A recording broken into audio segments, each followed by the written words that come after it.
Muchas gracias. Muy bien, hermanos, vamos a Jueces capítulo 4. Gracias.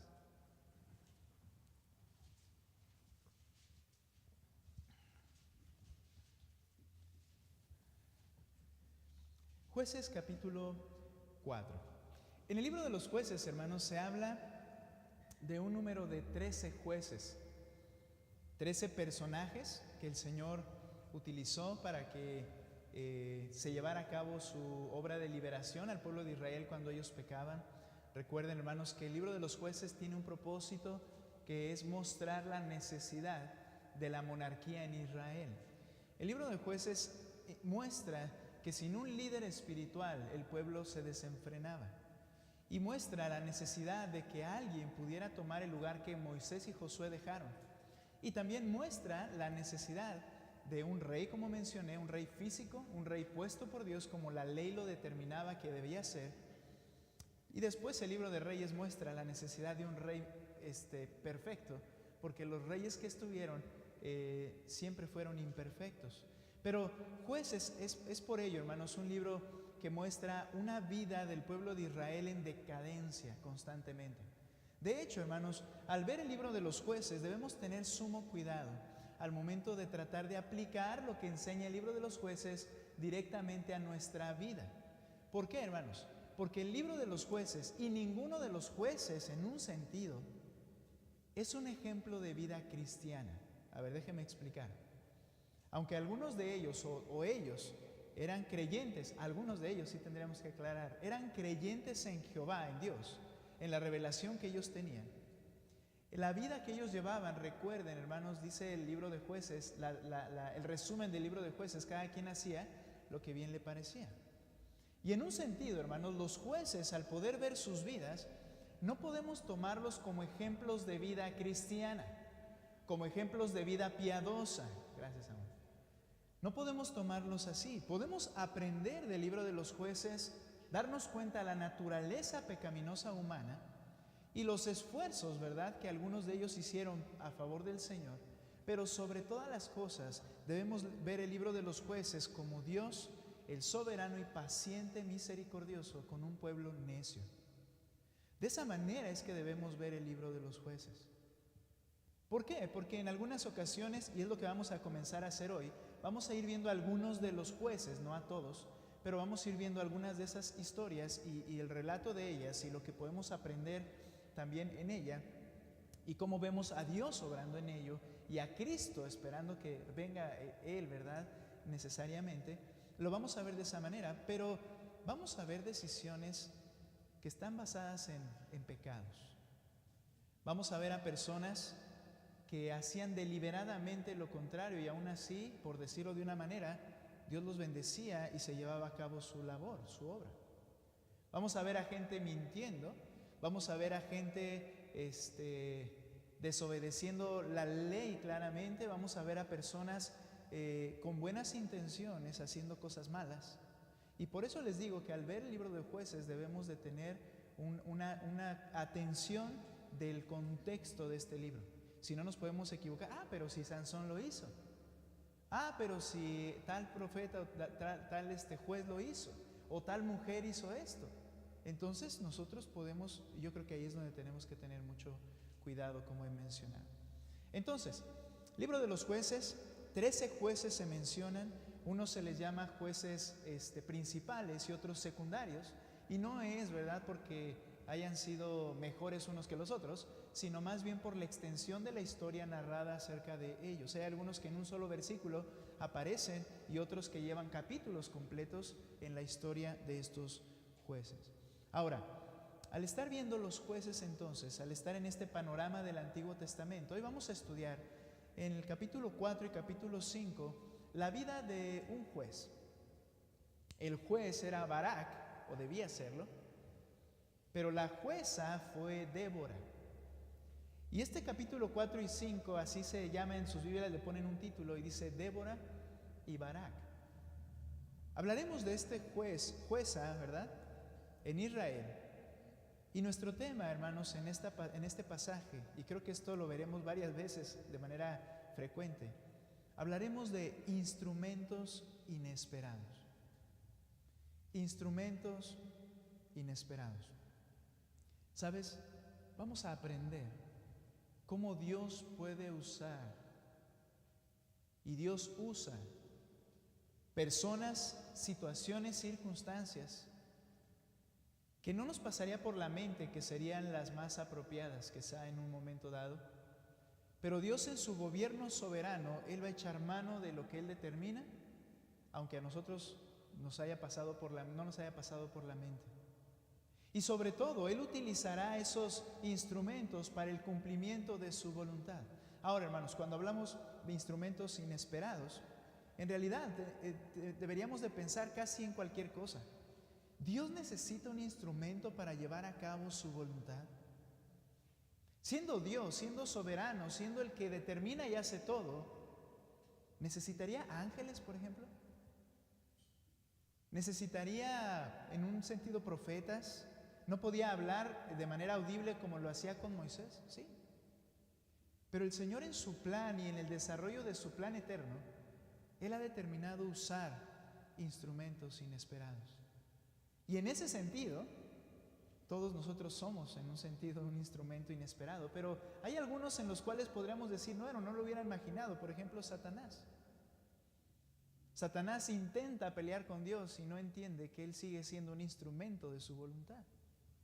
Y no quiero decir que Satanás está obrando de manera mecánica y Dios es el que lleva a cabo las cosas, no, sino que Satanás, obrando con su libre voluntad pecaminosa, al final está cumpliendo la soberana voluntad de Dios, porque Dios así gobierna todas las cosas.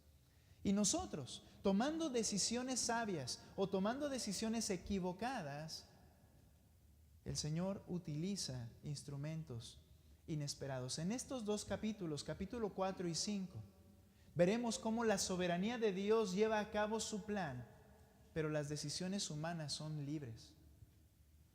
Y las decisiones humanas están involucradas y traen consecuencias, pero el plan de Dios siempre se cumple. Vaya conmigo, por favor, a Jueces 4 y 5, instrumentos inesperados. Lo primero que vamos a ver, el liderazgo sabio de una mujer. Jueces 4 del 1 al 10, por favor. Véanlo ahí conmigo. Ustedes van a leer algunos textos y vamos a comenzar. Después que Ahod murió, fue el segundo juez, Ahod. Después que Ahod murió, los israelitas volvieron a hacer lo malo ante los ojos del Señor. Recuerda este círculo. Y el Señor los vendió en manos de Jabín, rey de Canaán, que reinaba en Azor. El comandante de su ejército era Sísara, que vivía en Aroset Goyim. Entonces los israelitas clamaron al Señor, porque Jabín tenía 900 carros de hierro y había oprimido duramente a los israelitas durante 20 años. Ustedes, por favor, lean del versículo 4 al versículo 7. Adelante, hermanos.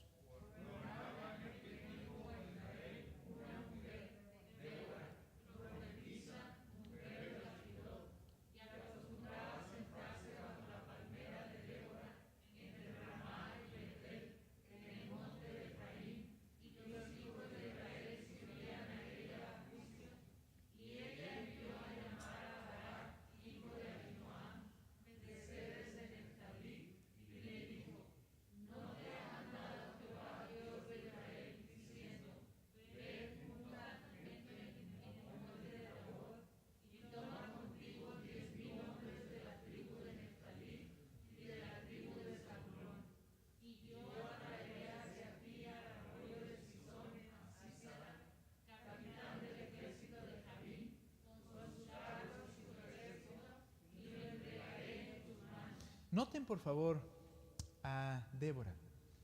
Débora, hermanos, fungía como una especie de profeta y a la vez tenía la sabiduría para juzgar. ¿A qué se refiere? A que quizá en una región de Israel las personas venían y pedían su consejo. Y ella, el Señor le había otorgado el Espíritu del Señor. Recuerden que a cada uno de los jueces el Espíritu del Señor lo capacitaba. y la capacitaba con sabiduría. Y también profetiza porque ella mencionaba lo que Dios decía. Recuerden que las escrituras solamente hasta este punto estaban probablemente escritas hasta Josué. Entonces, lo que Dios quería que se hiciera tenía que ser a través de un profeta. Ella fungía de esta manera. A diferencia del resto de los jueces de Israel, ellos eran líderes también militares, pero Débora no. Débora solamente era una mujer sabia y era una mujer profetisa que el Señor estaba usando. Y luego dice, ¿notaron? Se sentaba bajo la palmera de Débora. ¿Qué coincidencia? Se llamaba igual la palmera. No, recuerde que se escribió el libro de Jueces en el tiempo de los reyes, y para ese tiempo ese lugar ya tenía el nombre de Débora, ¿verdad? Por lo que ella había hecho, era donde ella se sentaba a juzgar al pueblo de Israel. Entonces, dice que esta mujer juzgaba a Israel en ese lugar. Y después, verso 6, ella mandó llamar a Barak, hijo de Abinoam, de Cedes de Neftalí, y le dijo, esto ha ordenado el Señor Dios de Israel. Le da la instrucción que tenía que hacer. La Reina Valera, al traducir, como que da un sentido, y puede ser cierto, da un sentido de que Barak lo sabía. Dice, ¿no te ha mandado el Señor? Ahora, esto podría interpretarse de dos formas muy sencillas, ¿no? Una, decir que era una manera de afirmar que Dios le había dicho a Débora lo que Barak tenía que hacer, simplemente. Y la otra, pensar que Barak quizás sabía que algo tenía que hacer. Ahora, no es el punto aquí en esta interpretación de este pasaje o de este verso, sino más adelante, donde nos vamos a dar cuenta que Barak sí sabía probablemente lo que debía hacer, pero él se estaba resistiendo a hacerlo. Ahora, en este contexto y en este contraste que ahorita vamos a hablar de la cobardía de Barak, quiero que entendamos que fungía ella como una líder del pueblo espiritualmente hablando. Nota por favor capítulo 5, después de que han derrotado al enemigo, ella lleva a cabo un cántico profético. Y nota por favor capítulo 5, versículo 3, lo que dice. Yo lo voy a leer. Dice, oigan reyes, presten oído príncipes, yo al Señor, yo cantaré. Cantaré alabanzas al Señor Dios de Israel. Señor, cuando saliste de Seir, cuando marchaste del campo de Edom, la tierra tembló. También cayeron gotas del cielo y las nubes destilaron agua. Nota ese pasaje también es interesante. Los montes se estremecieron ante la presencia del Señor. Aquel Sinaí ante la presencia del Señor Dios de Israel. Nota, en los días de Samgar. Samgar fue contemporáneo de Ahod, dos de los tres primeros jueces de Israel. Pero nota la condición espiritual de Israel. En los días de Samgar, hijo de Anat, en los días de Jael, quedaron desiertos los caminos, y los viajeros andaban por sendas tortuosas. Este pasaje nos habla quizá en un sentido también de la condición de que por el gobierno de este rey de Azor, Javín, de manera tan profunda, ¿cómo decirlo? Un gobierno tirano contra Israel. Ellos estaban espantados, ellos estaban en un constante conflicto y la gente no podía circular de una manera libre. Pero al momento de estar cantando Débora, también proféticamente, pero también poéticamente, esto se refiere a la condición espiritual en la que el pueblo de Israel vivía. Note lo que sigue diciendo. Se habían terminado los campesinos, se había terminado en Israel, hasta que yo, Débora, me levanté. Ok, había opresión, dificultad, y nota, hasta que me levanté como madre en Israel. Habían escogido nuevos dioses. Espiritualmente, ¿cómo estaba el pueblo? Siguiendo la idolatría. Y dice, hasta que me levanté. En un sentido, hermanos, podríamos decir, bueno, Dios fue el que la levantó. Pero como bien este pasaje se refiere a que ella tuvo el deseo de hacer algo por su pueblo. Y que ella tomó determinaciones desde su corazón para hacer algo por su pueblo. Y es lo que vamos a ir viendo en este pasaje, hermanos. Las decisiones nuestras y el cumplimiento de la voluntad de Dios. Habían escogido nuevos dioses, entonces la guerra estaba a las puertas. No se veía escudo ni lanza entre 40,000 en Israel. Mi corazón está con los jefes de Israel, los voluntarios entre el pueblo, bendigan al Señor. ¿Los voluntarios para qué? Para enfrentar y pelear a favor del Señor. Ahora, antes de entrar a esa parte, quiero que vean, hermanos, cómo el Señor usó a Débora con un liderazgo sabio, un instrumento inesperado. Hermanos, de todos los 13, solamente es Débora como mujer. Fue algo fuera de lo común. Nadie esperaba que una mujer influyera de esa manera en el pueblo. Pero aquí es donde vemos la soberanía de Dios y a la vez la decisión de una mujer piadosa. Dios puede usar mujeres poderosamente. No estamos en contra de eso. Y hay que tener cuidado porque en algunas ocasiones por cuestión de evitar un problema del feminismo o por cuestión de evitar una situación de un liderazgo de mujeres que creemos que no sea bíblico, comenzamos a cancelar todo tipo de capacidad o de uso del Señor en cuanto a las mujeres. Dios puede y usa mujeres poderosamente. Ese no es ningún problema.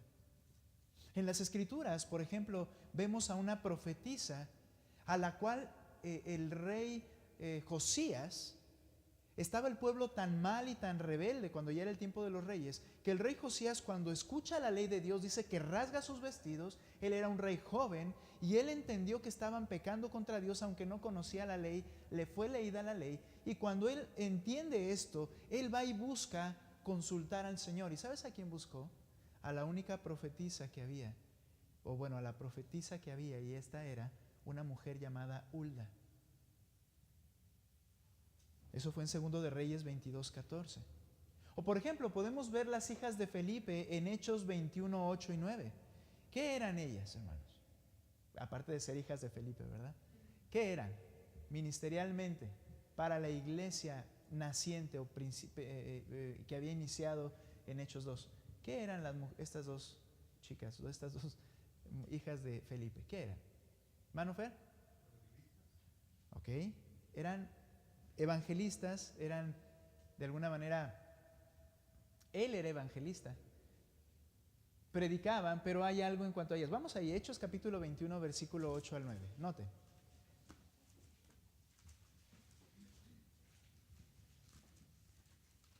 Evangelista, pues predicar el evangelio. Felipe era un evangelista. Pero notemos por favor en cuanto a las hijas de Felipe. Hechos 21.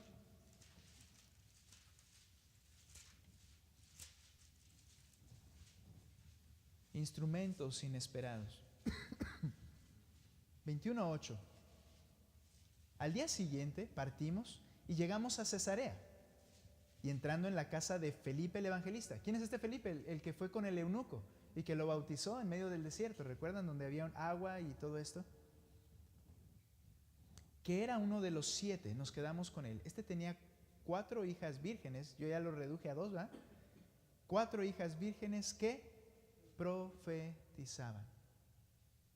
Estas mujeres, como todavía no se tenían las escrituras del Nuevo Testamento, al igual que otros hombres dentro de la iglesia, fungían la labor de decir y hablar en nombre del Señor lo que el Señor quería que se hiciera en la iglesia.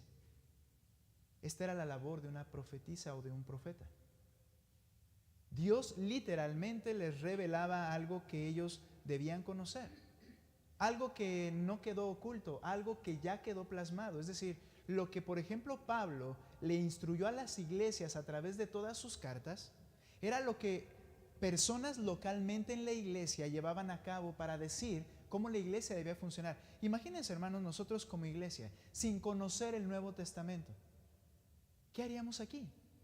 ¿Cómo saber cómo actuar? ¿Qué decidir? ¿Qué hacer en caso de un pecado? ¿Qué hacer en caso de la predicación o la predicación del evangelio? ¿Cómo dirigir la iglesia?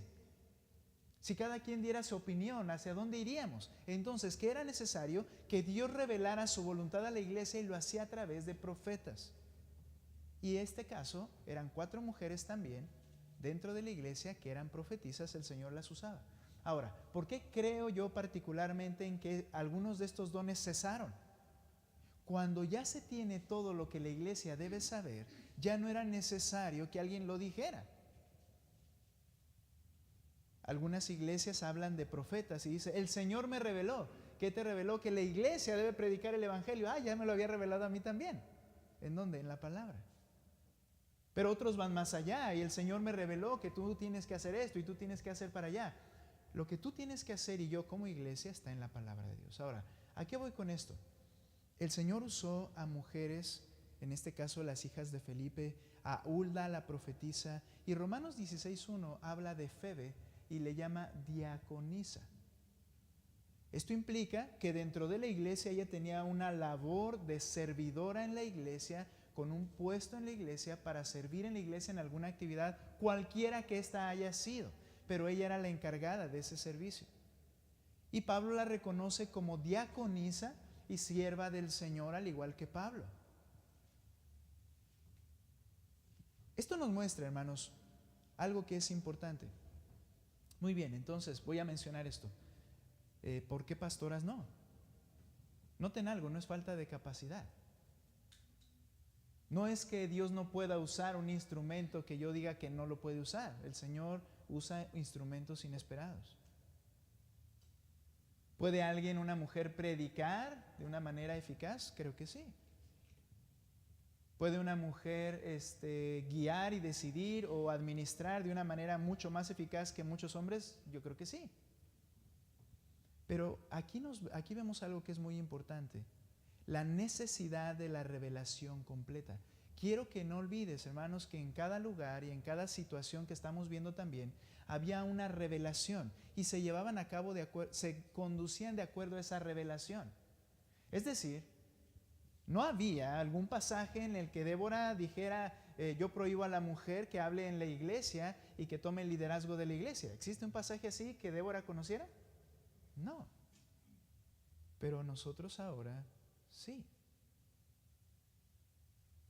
Y no es falta de capacidad, sobre todo en cuanto a pastoras.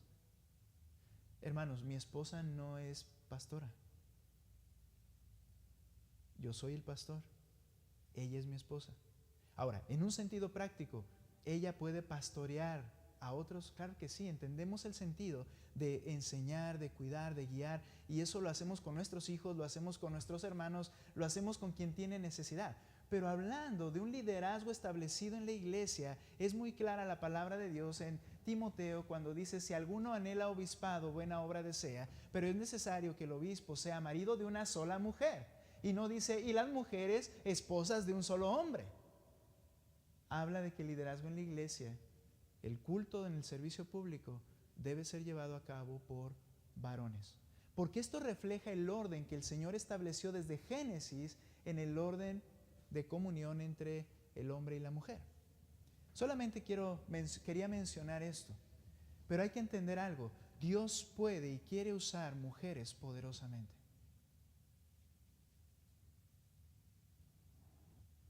Y sabes, no quiero decir que las mujeres son eficaces cuando los hombres no funcionan, porque no es necesariamente eso. Sin embargo, en el libro de los Jueces se pone en contraste la condición del hombre que debía haber entendido llevar a cabo la rebelión contra los enemigos, y este es Barak. Barak es puesto como un cobarde. Nota por favor, regresa conmigo a Jueces capítulo 4. Jueces capítulo 4, un liderazgo sabio de una mujer. Jueces 4:8. Débora le dice, tienes que ir, el Señor ha dicho que vayas. Y puedes leer por favor tú el versículo 8, fuerte hermanos, léanlo ustedes. ¿Qué dice? Barak le respondió, si tú fueres conmigo, yo iré, pero si no fueres conmigo, no iré. Nota, no importa lo que Dios diga. A mí no me importa lo que Dios diga. O sea, yo lo estoy exagerando, ¿no? Pero yo no lo voy a hacer. Si tú no vas conmigo, yo no lo voy a hacer. Creo que esto refleja en gran medida la condición del corazón de los hombres en ese momento, o de muchos de ellos, o por lo menos de aquel que debía haber hecho algo y que creo yo que lo sabía, porque nota por favor algo más.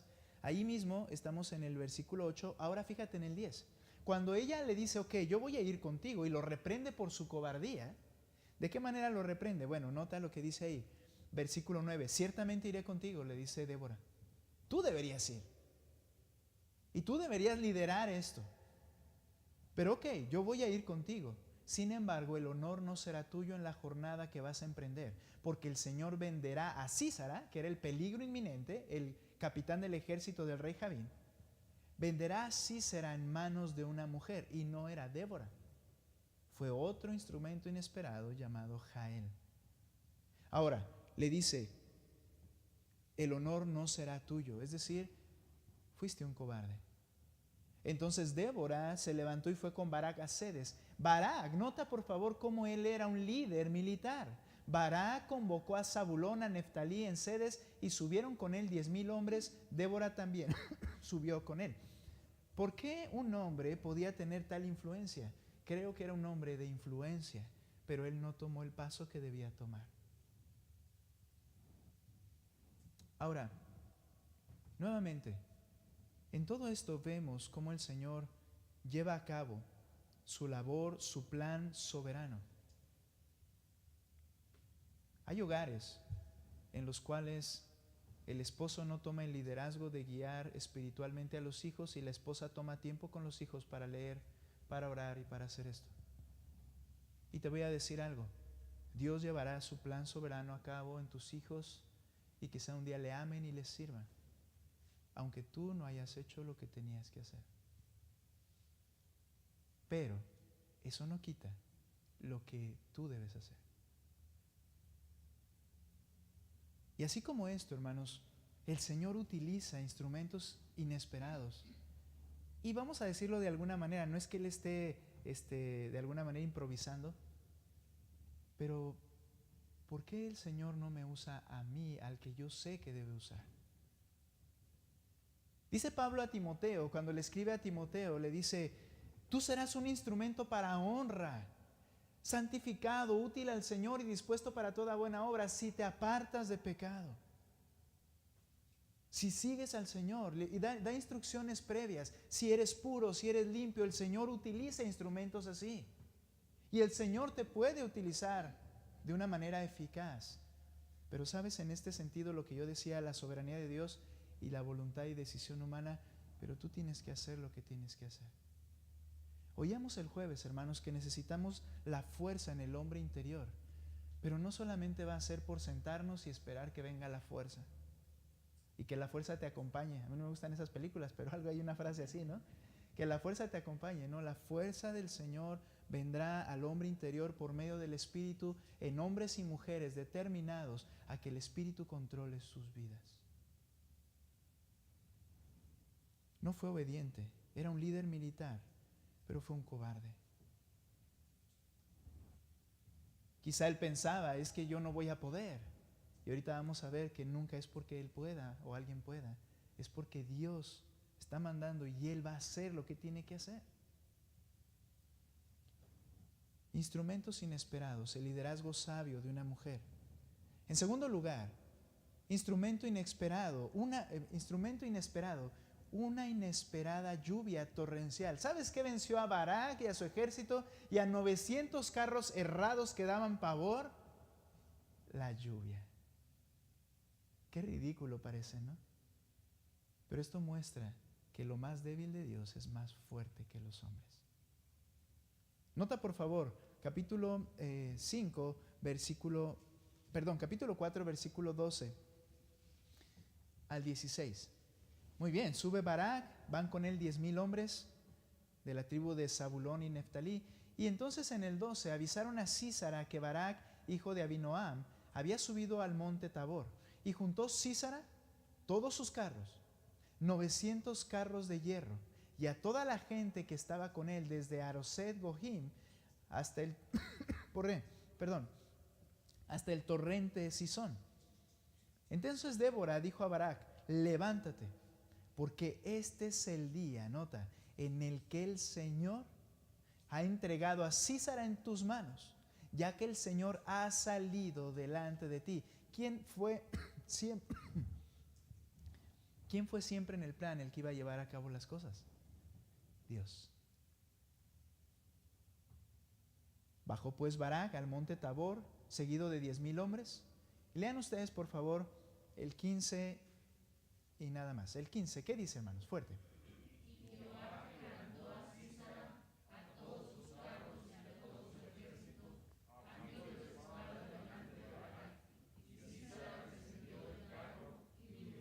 Bien, podríamos ver aquí y decir, ok, el Señor usó a Barak, fue una guerra sangrienta, ¿verdad? Los carros los voltearon y los aventaron y pensar cómo habrá sido, pero dice que Barak con su espada, filo de espada, acabaron con todo el ejército. Sin embargo, en el cántico de Débora nos damos cuenta de cómo es que esto se llevó a cabo realmente.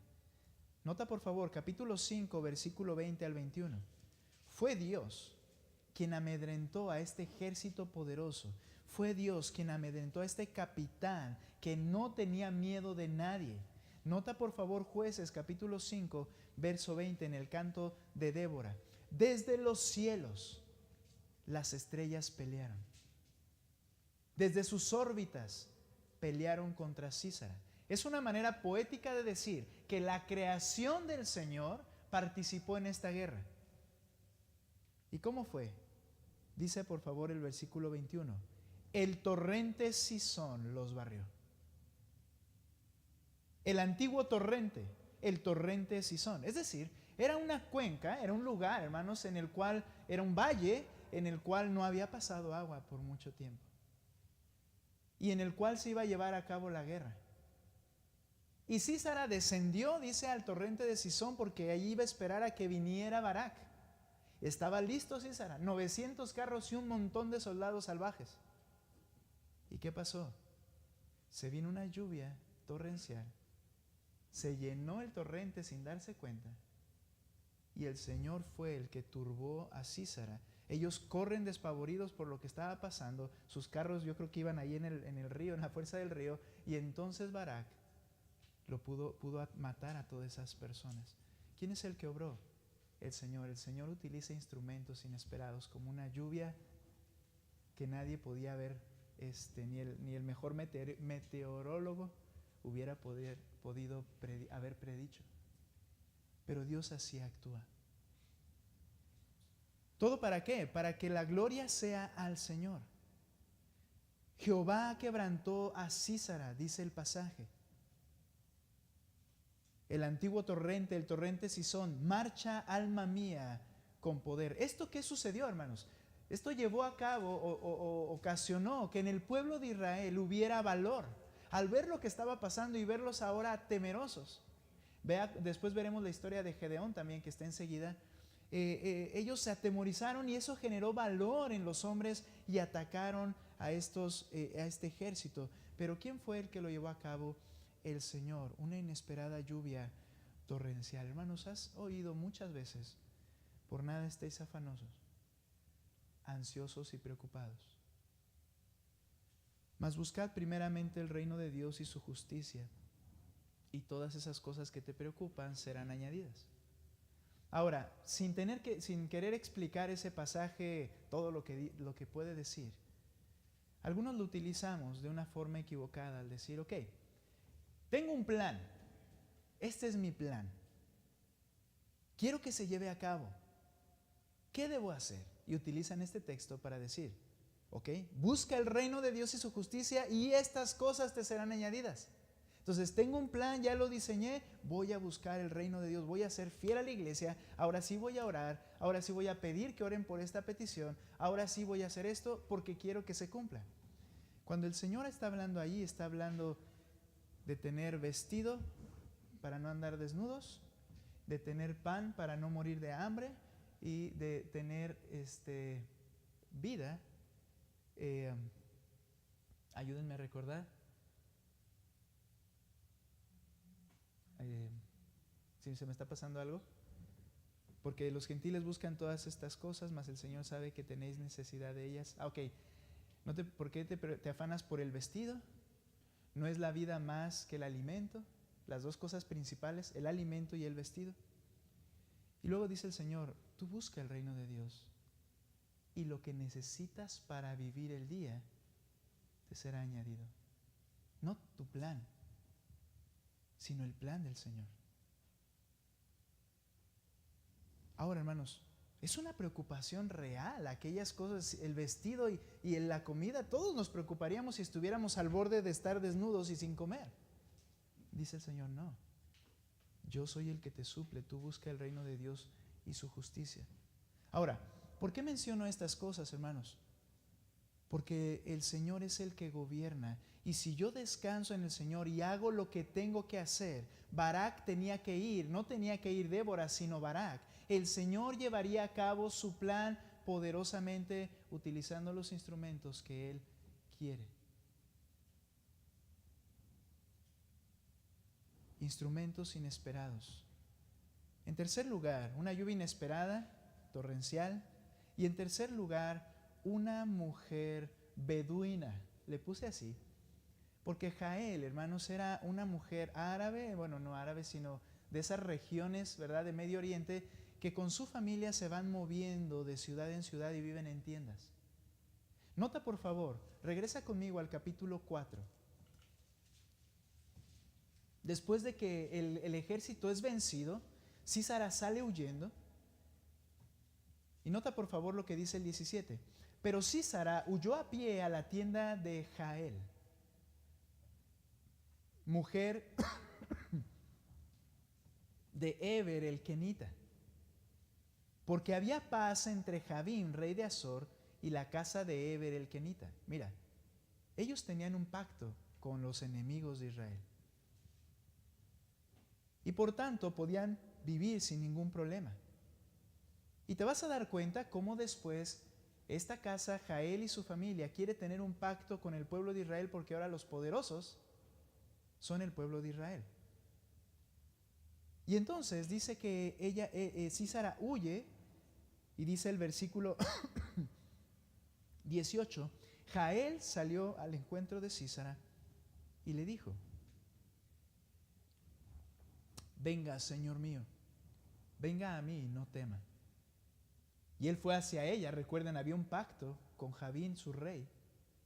Fue hacia ella a la tienda, ella lo cubrió con una manta, y él le dijo, te ruego que me des a beber un poco de agua, porque tengo sed. Estaba huyendo, estaba cansado. Y ella no le dio agua, sino que abrió un odre de leche y le dio de beber, entonces lo cubrió. Para los beduinos, para los que viven de esta manera, el tener a alguien en casa, el hospedarlo, es una bendición, y le cuidan y le hacen, le dan toda su protección.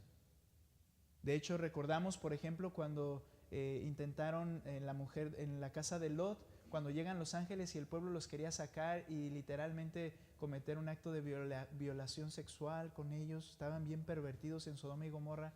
Y Lot salió y él se puso en contra de ellos porque tenía la responsabilidad de cuidar a los que estaban hospedados con él. Esta mujer dice que lo cubre. Él descansa en ese pacto que hay para estar en un lugar seguro. Y luego dice 20, y él le dijo, ponte a la entrada de la tienda, y si alguien viene y te pregunta, ¿hay alguien aquí?, tú responderás no. Pero Jael, mujer de Eber, tomó una estaca de la tienda, y tomando en la mano un martillo, de lo cual era ella muy hábil, porque siempre se dedicaban a poner sus tiendas, se le acercó silenciosamente y le clavó la estaca de esa tienda en la sien, la cual penetró en la tierra, pues él estaba profundamente dormido y agotado y murió. Algunos dicen que lo que es cierto, que la leche es un somnífero natural. Viene cansado, le dio leche y él cayó, ¿verdad?, dormido. Y entonces ella toma la estaca con la que ponía su tienda y de un solo golpe, con una habilidad impresionante, ¿verdad?, lo clava literalmente en la tierra. Ahora, notemos por favor ahí. 22. Y cuando Barak venía persiguiendo a Sísara, Jael salió a su encuentro y le dijo, ven, te mostraré al hombre que buscas. Y él entró con ella y vio que estaba Sísara tendido, muerto, con la estaca en la sien. ¿Para quién fue la honra? para una mujer llamada Jael. Así sometió Dios en aquel día. ¿Quién lo hizo? Dios. A Jabín, rey de Canaán, delante de Israel, y la mano de los israelitas se hizo más y más dura sobre Jabín, rey de Canaán, hasta que lo destruyeron. Una mujer beduina, ella no era israelita. Es probable, ¿verdad?, que ella buscaba quedar bien con Israel porque ahora había visto que la guerra estaba a su favor. Pero al final de cuentas el Señor utilizó un instrumento inesperado, que era una mujer llamada Jael, que si bien quebrantó los pactos que tenía con el rey de Jabín, y su carácter en un sentido se presenta como un carácter, pues no, vamos a decir así, una decisión de quebrantar un pacto con alguien, pues no es algo muy piadoso que digamos, por decirlo así. Lo que sí podemos entender es que fue lo que Dios usó, y Dios usó a esta mujer para matar a este Sísara y cumplir su voluntad.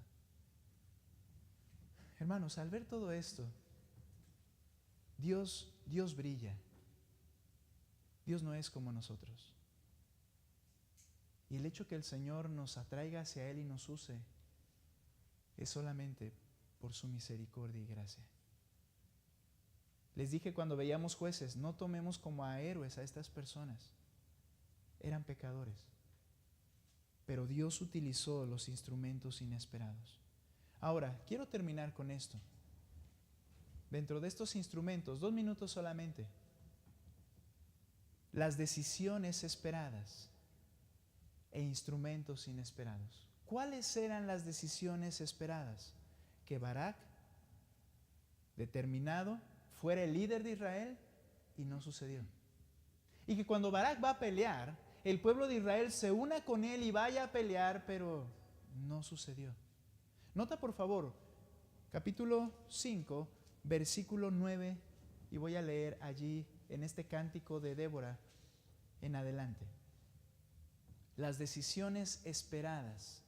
Note lo que dice, versículo 9. Mi corazón, dice Débora, está con los jefes de Israel. Mira, los voluntarios entre el pueblo bendigan al Señor. Tomaron decisiones, determinaciones para servir al Señor y fueron a pelear. Ustedes que cabalgan en asnas blancas, este era un lujo, que se sientan en ricos tapices, que viajan por el camino, canten. Al sonido de los que dividen las manadas entre los abrevaderos. Allí repetirán los actos de justicia del Señor, los actos de justicia para con sus campesinos en Israel. Entonces el pueblo del Señor descendió a las puertas. Despierta, despierta, Débora. Despierta, despierta, entona un cántico. Levántate, Barak, y lleva a tus cautivos, hijo de Abinoam. Entonces los sobrevivientes descendieron sobre los nobles. El pueblo del Señor vino a mí como guerreros. De Efraín descendieron los arraigados en Amalec, en pos de ti, Benjamín, con tus pueblos. De Maquir descendieron jefes, y de Zabulón los que manejan vara de mando. Lean por favor 15 y 16. ¿Qué dice?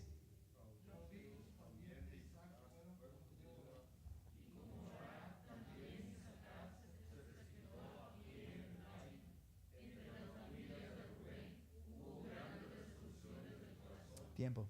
Notas por favor que habla de Zabulón, habla de los de Benjamín, habla de los de Isaacar, que ¿qué hicieron? Había una necesidad y fueron, tomaron determinaciones. Pero es bien interesante el final de este texto. Entre las familias o las divisiones de Rubén, otra tribu, había grandes resoluciones, decisiones del corazón. Sí, yo sé que debo hacer eso. Sí, el Señor me tocó, yo sé que debo seguir a Barak. Sí, eso es verdad. Pero como dicen por ahí, del dicho al hecho, ¿qué sucedió? 16. ¿Por qué te sentaste entre los rediles? ¿Tenías algo que hacer? ¿Por qué te quedaste a escuchar los toques de la flauta para los rebaños? Léanlo como dice ustedes en la versión Reina Valera, verso 16. Léanlo fuerte todos, por favor. ¿Qué dice? Adelante.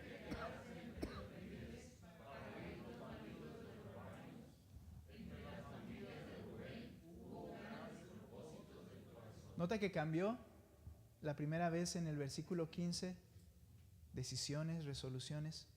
Versículo 16 dice, ¿cómo dice el final? ¿Grandes qué? Propósitos. Mira esta traducción que se refiere a esa misma palabra. Entre las familias de Rubén, divisiones de Rubén, había grandes indecisiones de corazón. ¿Cuáles eran las decisiones esperadas? Ok, lo has escuchado, lo has entendido. Hazlo. Manos a la obra. Sabe que era lo correcto. Dijeron, sí, es verdad, su corazón ardía, pero hubo grandes indecisiones y no fueron. Es por eso que en un sentido de contraste, Dios tiene que utilizar instrumentos inesperados. Y no digo que Él esté otra vez cambiando, pero tú y yo deberíamos ser instrumentos esperados del Señor. Pero tomas grandes decisiones, grandes anhelos, y se convierten en grandes indecisiones, y tomamos tú y yo grandes indecisiones. Hubo más. 17. Galaad se quedó al otro lado del Jordán. ¿Y por qué se quedó Dan en las naves? Aser se sentó a la orilla del mar y se quedó junto a sus puertos. Todos ellos no fueron. Pero Zabulón era pueblo que despreció su vida hasta la muerte. Y también Neftalí en las alturas del campo. Estos, dice, despreciaron su vida hasta la muerte y fueron para hacer la voluntad del Señor. Y entonces el Señor les bendice, el cántico de Débora bendice, y aquí es donde dice también acerca de Jael, dice el verso 24, nota, bendita entre las mujeres es Jael, mujer de Eber, el kenita, o ceneo, bendita sea entre las mujeres de la tienda. Él pidió agua y ella le dio leche. En taza de noble le trajo cuajada. Extendió ella su mano hacia la estaca de la tienda y su diestra hacia el martillo de trabajadores. Entonces golpeó a Sísara y desbarató su cabeza, destruyó y perforó sus sienes. A sus pies él se encorvó, cayó, quedó tendido. A sus pies se encorvó y cayó. Donde se encorvó, allí quedó muerto. Notemos, hermanos, la soberanía de Dios utilizando instrumentos inesperados, pero a la vez, cómo nuestras decisiones traen repercusión en nuestra vida diaria. Para la gloria del Señor, cuando decidimos que Él y que hagamos las cosas que Él nos está diciendo, pero para vergüenza nuestra, cuando nos quedamos con grandes decisiones sin hacer nada. Que seamos instrumentos esperados, los que deberíamos ser, hermanos, que estemos dispuestos para hacer la voluntad del Señor. ¿Qué el Señor te ha estado hablando en estas semanas que sabes que tienes que hacer y sigues dándole vuelta a la cabeza y quedándote con indecisiones? Entre las familias de Rubén hubo grandes indecisiones de corazón. Gracias a Dios porque Él utiliza instrumentos inesperados. Y el Señor lleva a cabo su plan, y que seamos parte de ese plan perfecto, hermanos, es un gran privilegio. Vamos a orar. Señor, gracias por este tiempo. Gracias, mi Dios, por mis hermanos que han tomado la decisión de estar hoy aquí. Podemos entender, mi Dios, que la vida está llena de decisiones permanentes. Débora se levantó y fue un instrumento inesperado en tu mano. Jael se levantó y nadie pensó que hiciera lo que hizo.